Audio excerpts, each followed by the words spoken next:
ये offshore oil rig 16 floors ऊंची और 2 फुटबॉल फील्ड्स जितनी चौड़ी है और इसका वजन हैरतअंगेज तौर पे एक एयरक्राफ्ट कैरियर से भी ज्यादा है।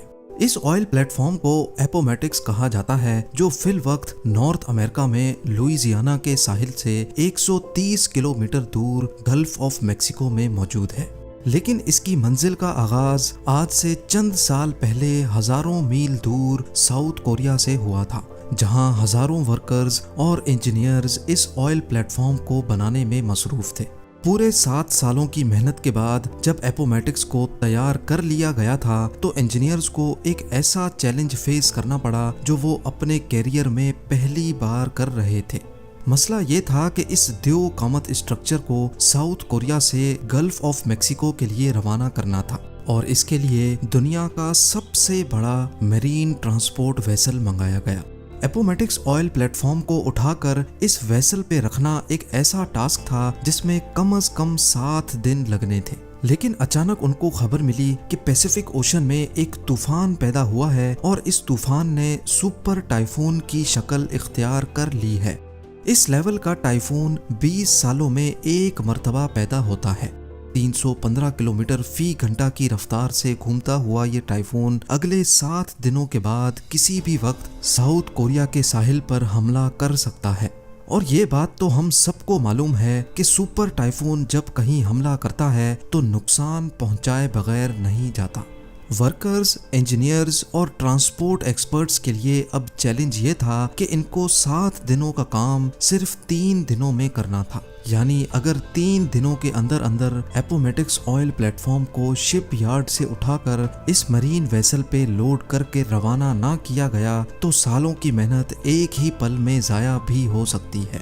ये एक ऐसा मसला था जिसने नीचे से लेकर ऊपर तक सारी मैनेजमेंट को हिला कर रख दिया था। जेम टीवी की वीडियोस में एक बार फिर से खुशामदीद। नाजरीन, ये oil platform Shell oil company का सबसे बड़ा प्रोजेक्ट था और यही वजह थी कि उनके पास एक छोटी सी भी गलती की जगह नहीं थी। सुपर टाइफून को अवॉइड करने के लिए और एपोमेटिक्स को वक्त से पहले रवाना करने के लिए बचा कुचा काम पूरा करना बहुत जरूरी था, जिसके लिए वर्कर्स की एक एक्स्ट्रा आर्मी बुलवाई गई। वर्कर्स ने दिन रात एक कर दिया और जल्द अज जल्द एपोमेटिक्स को ट्रांसपोर्ट के लिए तैयार करना शुरू कर दिया। दूसरी तरफ मैनेजमेंट मीटियोरोलॉजिकल एडमिनिस्ट्रेशन से मिलकर सुपर टाइफून की मूवमेंट पर नजर रखे हुए थी। उनको एक उम्मीद थी कि शायद ये सुपर टाइफून अपनी डायरेक्शन बदल ले, लेकिन उनकी उम्मीदों पर तो जैसे पानी ही गुजर गया जब उनको ये मालूम पड़ा कि टाइफून तो पैसिफिक ओशन से सीधा साउथ कोरिया की जानिब बढ़ता जा रहा है।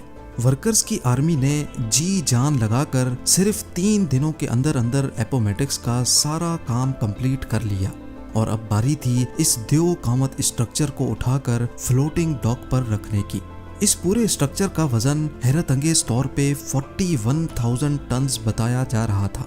इतना ज्यादा स्टील तो बुर्ज खलीफा की कंस्ट्रक्शन में भी इस्तेमाल नहीं हुआ था जितना इस ऑयल प्लेटफॉर्म पे लगाया गया था। बड़े बड़े हाइड्रोलिक जैक्स की मदद से एक एक इंच करके इसको धकेला गया और फ्लोटिंग ड्राई डॉक पर रख दिया गया। टग बोट्स की मदद से फ्लोटिंग डॉक को खींचकर शिप यार्ड से दूर ले जाया गया, जहां से इसको इस मरीन वेसल में लोड किया जाना था। ये दुनिया की सबसे बड़ी मरीन ट्रांसपोर्ट वेसल है जो 98,000 टन्स का वजन आसानी से कैरी कर सकती है और इसी पर एपोमेटिक्स को दुनिया के दूसरे कोने गल्फ ऑफ मेक्सिको तक जाना था। अगली सुबह एपोमेटिक्स को फ्लोटिंग डॉक से उतार लिया गया। अब ऑयल प्लेटफॉर्म पहली बार पानी पे फ्लोट करने लगा। टग बोट्स की मदद से प्लेटफॉर्म को मजीद डीप वाटर तक खींचा गया, जहां ये मरीन वेसल पहले से इंतजार कर रही थी। दूसरी तरफ सुपर टाइफून तेजी से साउथ कोरिया की तरफ बढ़ता जा रहा था और मैनेजमेंट के सर पर एक तलवार सी लटक रही थी। अब सुपर टाइफून सिर्फ 48 आवर्स दूर था और जैसे जैसे वो करीब आता जा रहा था वैसे वैसे समंदर में उसकी निशानियां भी उभरने लगी थी। समंदर में हवाओं और लहरों का सिलसिला बढ़ रहा था जो एपोमेटिक्स के लिए एक खतरे की निशानी थी। अगला लम्हा बहुत ज्यादा नाजुक था। ऑयल प्लेटफॉर्म को वेसल पे लोड करना बहुत ही कॉम्प्लिकेटेड काम होता है। इसके लिए पहले वेसल अपने अंदर मौजूद वाटर टैंक्स में पानी इनटेक करती है, जिसकी वजह से वो पानी के अंदर चली जाती है। फिर टग बोट्स ऑयल प्लेटफॉर्म को खींचकर वेसल के ऊपर लेकर जाती हैं और फिर आखिर में वेसल पानी को वापस बाहर निकालती है, जिसकी वजह से वेसल ऊपर की जानिब उठ जाती है। लेकिन ये काम इतना आसान भी नहीं होता है जितना आपने इस एनिमेशन में देखा। इस काम के लिए समंदर का पुरसुकून होना बहुत ज़रूरी होता है, क्योंकि अगर लहरों में ये काम किया गया तो एपोमेटिक्स सही अलाइनमेंट में वेसल के ऊपर नहीं लोड हो पाएगा और ये चीज़ वेसल और एपोमेटिक्स दोनों के लिए खतरनाक हो सकती है। सुपर टाइफून की वजह से समंदर में काफ़ी तेज़ी थी। लहरों और तेज़ हवाओं की वजह से ये काम करना मुमकिन नहीं था। दूसरी जानिब वक्त बड़ी तेजी से गुजरता जा रहा था और सारी टीम का स्ट्रेस लेवल काफी ज्यादा हो चुका था। खुशकिस्मती से मीटियोरोलॉजिकल डिपार्टमेंट की जानिब से टीम को अगली सुबह सिर्फ 2 घंटे का वक्त दिया गया, जिसमें चांसेस थे कि समंदर पुरसुकून रहेगा। इन 2 घंटों में अगर ये काम ना किया गया तो फिर इसके बाद और कोई चांस नहीं मिल पाएगा। सुपर टाइफून अब सिर्फ 36 घंटे दूर था। सुबह सवेरे जैसे बताया गया था, समंदर पूरी तरह से पुरसुकून था। पहली फुर्सत में ऑयल प्लेटफॉर्म को वेसल के ऊपर खींचकर लाया गया और वेसल ने उसको पानी से निकालकर अपने ऊपर लोड कर लिया। सुपर टाइफून से कई घंटे पहले एपोमेटिक्स आखिरकार साउथ कोरिया को अलविदा करने में कामयाब हो चुका था।